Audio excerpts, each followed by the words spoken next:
검사 출신이시면 친한 검사님들 많으시겠네요? 많죠. 많긴 한데 전국에 검사가 거의 2,000명이라서 다 알 수는 없죠. 한 달이 건너면 알 수는 있겠지만 너무 많아서요, 검사가. 예. 안녕하세요. 법조계 15년차 검사 출신 최용희 변호사입니다. 연예인이나 재벌처럼 유명한 사람들이 사건의 당사자가 되었을 때 검사 출신 변호사를 선임하시는 것을 자주 보셨을 것 같습니다. 제가 실제로 검사로도 일을 해보고 또 지금처럼 변호사로도 일을 해보니 검사 출신 변호사를 선호하시는 이유가 어떤 점인지 조금은 알 것 같습니다. 그래서 오늘은 사람들이 검사 출신 변호사를 선호하는 이유와 변호사의 역할에 대해서 말씀드리겠습니다.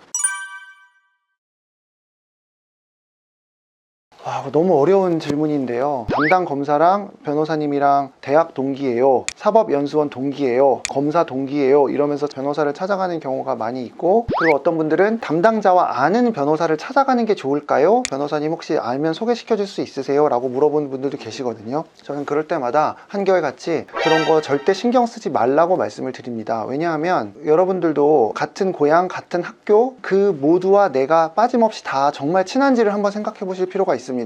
결코 다 친할 수가 없고, 심지어 어떤 경우는 오히려 안 친한 걸 넘어서 적이 되어 있는 경우도 솔직히 많습니다. 그런데 무턱대고 그냥 출신 지역이 같다, 뭔가 하나의 공통점을 찾아간다는 것은 되게 위험한 일이고, 또 변호사들 중에 상당수는 일단 친하다고 할 가능성도 매우 높습니다. 심지어 친하다 하더라도 그 사건의 결과가 무조건 그분에게 유리하게 결론이 나오는 거는 절대 아니었고요. 그래서 무조건 누군가랑 친하다고 찾아가는 거는 추천드리지는 않습니다. 다만 그럼에도 불구하고 사람 사는 세상이다 보니 아는 사람이 이야기를 하면 한 번 더 귀담아 들을 가능성은 분명히 있다고 생각합니다. 이는 쉽게 말해서 길 가다 모르는 사람이 나한테 뭔가를 물어보는 것과 아는 사람이 물어볼 때는 내가 누구 말에 더 귀를 더 열 것인가의 차이가 있는 것과 같은 이치라고 보시면 될 것 같습니다. 판사 출신 변호사, 경찰 출신 변호사, 쭉 변호사만 해온 변호사, 다양한 변호사가 있지만 형사사건의 경우에는 그 중에 검사 출신 변호사를 선호하는 경향이 상당히 강한 것이 사실입니다. 우선 검사는 형사사건에 있어서 누구보다 전문가입니다. 모든 사건은 수사에서 시작되고 재판을 거치고 형이 확정되면 형을 집행하는 절차로 끝나게 되는데, 이 모든 절차에 하나도 빠짐없이 등장하는 사람은 검사가 유일합니다. 2번, 검사로서 직접 수사를 하면서 사건을 경험한 것과 판사나 변호사로서 간접적으로 경험한 것은 분명 차이가 있습니다. 형사사건은 절차가 매우 복잡하기 때문에 이것을 직접 경험해 본 것이 너무 중요하고, 각 절차에서 경찰, 검사, 판사가 구체적으로 어떤 일을 하는지를 잘 알아야 합니다. 수사 단계에서 경찰과 검사가 어떤 증거를 갖고 있는지 예상할 수 있어야 되고, 고소인과 피의자, 참고인들에게는 어떤 권리가 있는지도 자세히 알아야 합니다. 검사 출신 변호사는 이 모든 절차에 있어서 피의자, 피고인, 참고인, 고소인, 고발인, 증인 등을 다 직접 대할 수밖에 없기 때문에 누구보다 이에 대해서 잘 알 수밖에 없습니다. 세 번째, 수사기관의 입장에서 사고할 줄 압니다. 형사사건은 민사사건이나 이런 다른 사건들과는 달리 한 개인의 인생에 막대한 영향을 미칠 수밖에 없습니다. 그렇기 때문에 형사사건에 연루가 되었을 때는 최선의 결과를 도출해야 합니다. 수사 과정은 비공개입니다. 따라서 수사가 어디까지 진행이 됐고, 관련자들이 수사기관에 출석해서 어떤 진술을 했고 어떤 증거가 제출됐는지를 비공개이기 때문에 알 수가 없습니다. 따라서 수사를 해본 경험이 있어야 상대방은 지금 어떤 주장을 하고 있겠구나, 수사기관은 어떤 심증을 갖고 있겠구나 하는 판단을 할 수 있고, 이러한 판단이 가능해야만 수사 과정에서 어떻게 대응할지를 결정할 수 있습니다. 이러한 일은 수사기관의 입장에서 직접 수사도 해보고, 또 검사로서 경찰을 직접 수사를 지휘해본 경험이 있는 검사 출신 변호사가 가장 잘할 수밖에 없습니다. 네 번째, 검사로 근무하면서 민사, 행정 등 다양한 사건을 국가의 입장에서 처리해본 경험이 있기 때문에 형사사건 이외의 사건도 다양한 시각을 갖고 처리할 수 있습니다. 안타까운 점은 언론에서는 마치 검사가 되게 나쁜 사람인 것처럼 비춰지는 경우가 상당히 많은데, 대부분은 정치적인 편향에 따라 내가 원하는 결과가 나오지 않았을 때 검사를 원망하는 경우가 많기 때문에 그렇지, 이런 것을 일반화할 수는 없습니다. 거의 100%의 검사님들은 본인에게 주어진 일을 굉장히 열심히 일을 합니다.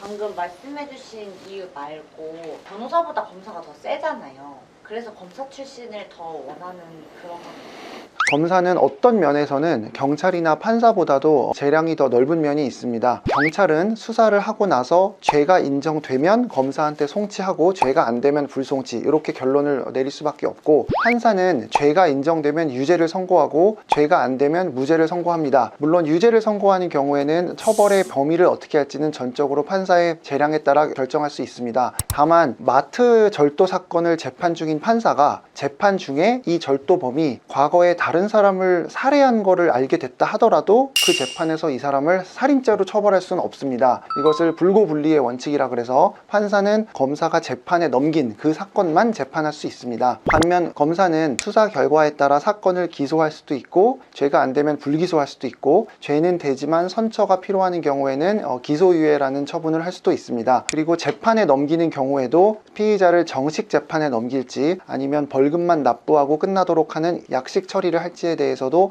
선택을 할 수 있고, 수사 과정에서 능동적으로 압수수색, 체포, 구속, 그리고 범죄로 인해서 취득한 재산에 대해서는 몰수나 추징을 할 수도 있습니다. 이처럼 검사는 수사 단계에서 누구보다 매우 폭넓은 재량을 갖고 있기 때문에 형사사건의 당사자들은 검찰 단계에서 가급적 최선의 결과를 받으려고 노력을 합니다. 그러면 검사 이렇게 좋은 거 같은데 왜 변호사 하세요? 예상치 못한 질문이네.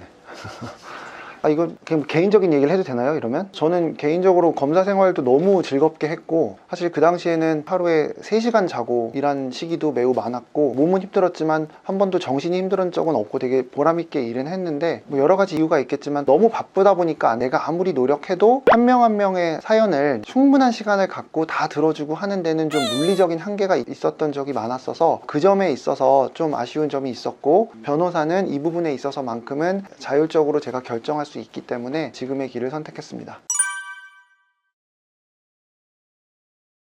근데 일단 승소할 확률이 더 높냐, 이거는 사실 참 말하기가 어렵고, 의뢰인들이 궁금해하는 건 결국 딱 두 가지예요. 승소할까요? 두 번째는 변호사 비용 얼마예요? 이거거든요. 근데 결과라는 것은 그 확률을 말해주는 게 한계가 있고, 또 결과가 나오더라도 결국은 결과론적인 면이 있을 수밖에 없습니다. 그렇기 때문에 각 주어진 단계에서 최선을 다하기 위해서 변호사를 선임하는 것입니다. 변호사 비용과 관련해서는 많은 분들이 변호사 비용은 500만 원부터 시작하는 거 아니야? 라고 생각하시는 분들이 매우 많지만, 사실 변호사 비용은 이렇다 할 기준이 없을 정도로 천차만별인 것이 사실입니다. 왜냐하면 그 사건에 소요될 걸로 예상되는 시간과 비용과 노력은 변호사마다 생각이 다를 수밖에 없고, 또 변호사들의 어떤 경력이나 이런 거에 따라서는 다르게 책정할 수도 있습니다. 따라서 비용과 관련돼서 제가 조언을 드리고 싶은 것은, 상담 전에 유선상으로 비용을 확인하려고 하는 것은 되게 위험하다는 점입니다. 그렇게 하는 경우에는 많은 경우 저렴하게 일단 말을 하고 찾아오면 이것저것 다른 핑계를 대면서 비용을 높게 부를 가능성이 매우 높기 때문입니다. 저도 어떤 경우에는 의뢰인들에게 전화가 왔을 때 비용을 말해주는 경우도 있습니다. 왜냐면 의뢰인이 대략적인 그래도 범위를 알아야 찾아갈지 말지 정하지 않느냐, 이렇게 이야기를 하시기 때문입니다. 저는 그런 경우엔 대략 500만 원 전후를 생각하시면 됩니다 라고 말하는 경우가 있는데, 이런 경우 의뢰인들은 500 전후에서 전후는 쏙 빼먹고 500만 머릿속에 입력한 다음에 500을 넘는 금액이 나오면 화들짝 놀라시는 경우가 매우 많습니다. 그래서 항상 의뢰인에게 이 비용은 대략적인 걸로만 생각을 하라고 말씀드리고, 저는 백화점 세일하고 비유해서 말합니다. 세일하는 데를 가면 백화점이든 어디든 9,900원부터 이렇게 써 있지만 9,900원인 물건은 잘 없고,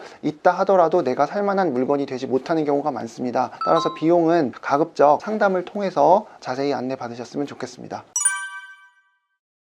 오늘은 검사 출신 변호사가 왜 좋은지에 대해서 말씀드렸습니다. 결국 중요한 것은 무슨 출신이냐 보다는 내 사건을 어떤 변호사가 직접 담당해 주느냐입니다. 이 부분은 상담을 통해서 판단할 수밖에 없습니다. 그렇다면 어떤 변호사에게 상담을 받아야 하느냐의 문제로 귀결되는데, 이 부분에 대해서는 제가 지난번에 올린 영상과 제 블로그와 홈페이지에 나오는 좋은 변호사 고르는 법이라는 글을 참고해 주시면 좋을 것 같습니다. 인생에서 중요한 순간 상담에서부터 사건 끝까지 꼼꼼하게 담당해 주시는 변호사님을 만나셨으면 좋겠습니다. 이상 최용희 변호사였습니다. 감사합니다.